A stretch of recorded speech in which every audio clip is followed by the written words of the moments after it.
Well, on a Monday, you come in, you do the sing songs in the morning, the hello song. My little girl loves that. And then after that, we'll go off, play with our kids for about 10-15 minutes. Then we'll go into the group. And on a Monday, it's about the children. So we talk about like anything we find hard with the children, like their behaviours, anything to do with the kids. And then break up for lunch. And then we'll come back, and then you have a play session, or you get one-to-one sessions with your therapist. And then on a Wednesday, you come in, you do the song thing in the morning. Then you can have your one-to-one play sessions then, or your therapist, and then group in the afternoon, and that one's to do with us, all about us adults. So the day starts on the unit with a community meeting, if you like, and the purpose of the meeting is for everyone to say hello to each other. We always sing a hello to all of the children, and they really know it and they look forward to it and so on, even the babies. And then we might sing kind of interactive songs, one or two, like row, row, row your boat. So then you would have parents and children have to get into a situation which is really all about interaction, all about the parent and the child responding to each other. And that can be very difficult for some of these parents. So they might their child is on the other side of the room, not actually having anything to do with them. So in a way, we use all kinds of quite ordinary activities to help children and parents start relating to each other in that kind of an attuned way.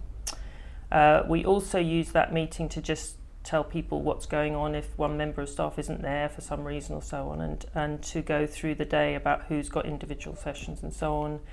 And we also start talking to the parents, each parent in turn, about how they feel like they want to use the day to work on the issues they think they've got with their children. So that can be all kinds of things. It could be my child isn't listening to me, or my child throws a tantrum and I don't know what to do. And then so what kind of activities could you use with your child that would help you work on those things?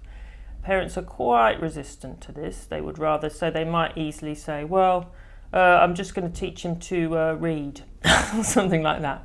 But it's always about breaking things down. They tend to go for these educational things. I'm going to teach him some more words or something like that, or I'm going to teach her how to walk. There's so much more going on, and all of the things that are going on that they'd rather not refer to are the things that we sort of start talking to them about.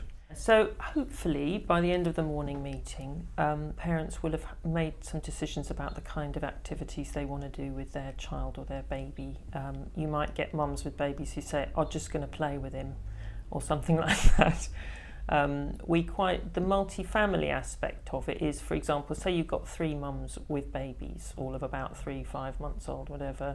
They might want to sit together and have their babies together, and the babies socialise with each other a bit, and they talk to each other about the kinds of difficulties they have, and so it forms kind of mini social groups within the larger group. Or there might be a couple of parents with toddlers who want to, and they might say, well, I'm going to do cutting and sticking. So you might say, well, how long do you think that's going to last? Because you've got 1.5 hours here, and so helping them anticipate the kind of difficulties that they have. So, for example, lots of parents say, my little girl or my little boy doesn't concentrate, he won't do anything for more than 2 minutes at a time. Well, yes. So how do they keep children interested? And they might work together, 2 parents together with 2 children, so that they can help each other out a bit. And it's forming relationships between parents as well as between parents and children. It's a step further, though some parents do manage this, to be able to comment on each other's parenting. That can be tough because everybody feels very, very defensive about their own parenting and nobody wants to upset each other. But nonetheless, they might work a bit with someone else's child, and I use the word work, but it's about play. I can't really overemphasize how difficult it is for some of these parents to play with their children.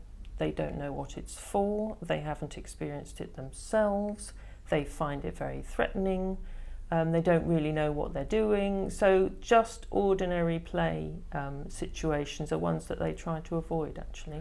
One way they might try to avoid it is by going and having a cigarette in the garden. So there might be 5 parents out there in the garden smoking cigarettes, and the challenge is to get them back in to do some work with their children.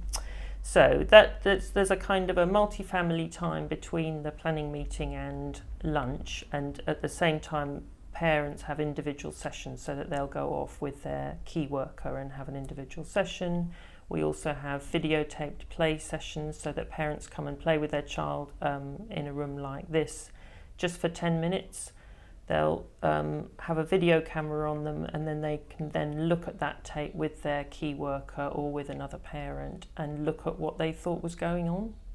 And again, in the first instance, when parents first arrive, in a way, your challenge is to start getting them curious about their child and what's going on in their child's mind. So in a way, they always feel judged. They always feel as if their parenting is being looked at and commented on. But right at the beginning, it's just to get them to think about their child and the person that their child is, really. So that's the purpose of video work, is to help parents take a kind of meta position and look at themselves and their child together from outside. It's anyone looking at themselves and their child. It's quite difficult, quite a challenge. But it's also really fascinating, actually. So it's that kind of curiosity we want to arouse in them.